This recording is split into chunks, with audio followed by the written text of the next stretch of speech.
Bienvenue dans cette nouvelle vidéo dans laquelle aujourd'hui je vais te dire pourquoi je ne crois pas au bouche à oreille pour les wedding planners pour qu'elles trouvent leurs clients, que ce soit le bouche à oreille entre futurs mariés ou le bouche à oreille de prestataires à futurs mariés.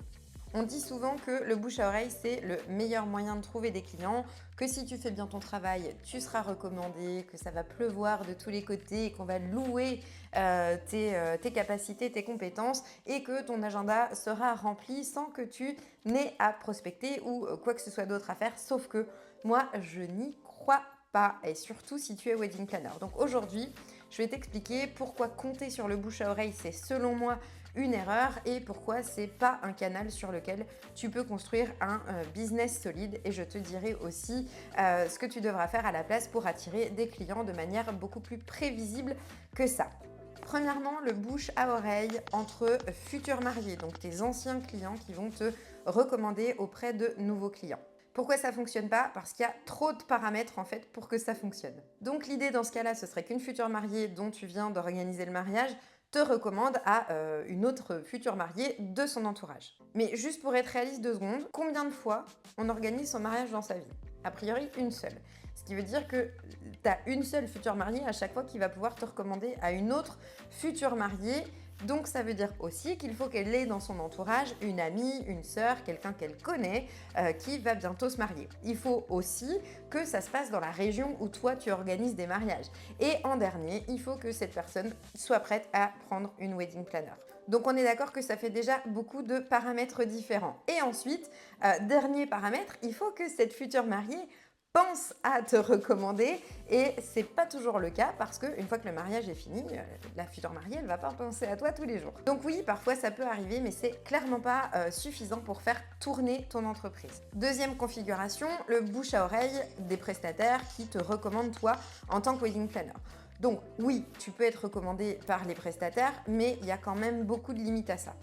Déjà, si tu cibles des organisations complètes, si tu veux signer des organisations complètes, les seuls prestataires qui sont susceptibles de te recommander, ce sont les lieux. Les traiteurs, les photographes, les fleuristes, etc., ils vont pas te recommander pour une organisation complète parce qu'ils arrivent en fin de chaîne d'une certaine manière. Donc, le seul prestataire qui peut vraiment te recommander pour une orga complète, ça va être les lieux. Sauf que les lieux, ils ont bien souvent déjà leur wedding planner recommandé, donc celle avec lesquelles ils ont l'habitude de travailler, celles avec qui ils savent que tout va bien se passer, donc qui peuvent leur faire confiance. Et du coup, on ne peut pas les blâmer de recommander ces wedding planners-là plutôt que toi qui viens de débarquer dans le milieu. Donc, si tu es nouvelle et que tu cherches à attirer des clients en allant prospecter des lieux en pensant qu'ils vont te recommander, c'est compliqué. Par contre, une petite astuce que je vais te donner, c'est que quand tu visites un lieu pour constituer ton carnet d'adresses, ne laisse pas juste une carte de visite parce que le retour sur investissement, il est quasi nul. Par contre, ce que tu peux faire, c'est laisser un petit goodie, 5 ou 6 goodies pour chaque lieu. Ça peut prendre la forme par exemple d'une clé USB ou d'un petit carnet ou d'un format A5 qui contiendrait un élément de valeur pour les futurs mariés. Par exemple, un livre blanc pour organiser son mariage, un budget, un exemple de budget pour gérer son budget de mariage, un rétro-planning ou que sais-je. Mais l'idée, c'est de donner un petit élément de valeur au lieu pour qu'il les distribue aux futurs mariés. Et bien évidemment, sur ce petit goodie, tu vas mettre tes coordonnées de wedding planner. Ce qui fait que les futurs mariés, quand ils vont voir la valeur que tu donnes gratuitement dans ces goodies-là, le jour où ils se rendent compte qu'ils ont besoin de quelqu'un pour organiser leur mariage, ils vont plus facilement faire appel à toi qu'à n'importe quel autre wedding planner. Mais ça reste relativement limité en termes d'efficacité. Maintenant, troisième configuration, les autres prestataires, autres que le lieu. On va avoir les DJ, les photographes, les fleuristes, etc.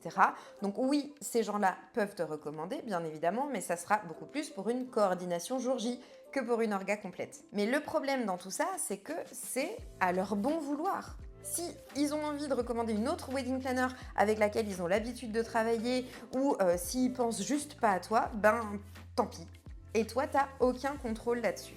Donc oui, le bouche à oreille, ça peut fonctionner. Oui, être recommandé par un lieu, c'est ultra puissant, ça c'est sûr et certain. Mais tu ne peux pas miser ton business là-dessus, surtout quand tu débutes, parce que tu ne sais pas si et quand quelqu'un va parler de toi. La vraie raison pour laquelle c'est pas une stratégie viable, c'est qu'en fait, dans cette histoire de bouche à oreille, tu contrôles rien, les gens passent vite à autre chose. Encore une fois, la mariée qui vient de se marier, elle pense pas à toi tous les jours. Les prestataires peuvent recommander quelqu'un d'autre. Et au final, tu te retrouves à attendre sans aucune prédictibilité sur les rendez-vous que tu peux avoir avec des futurs mariés. Et un business qui fonctionne, c'est pas un business qui est basé sur l'attente. C'est un business où toi, tu vas contrôler ton flux de prospects.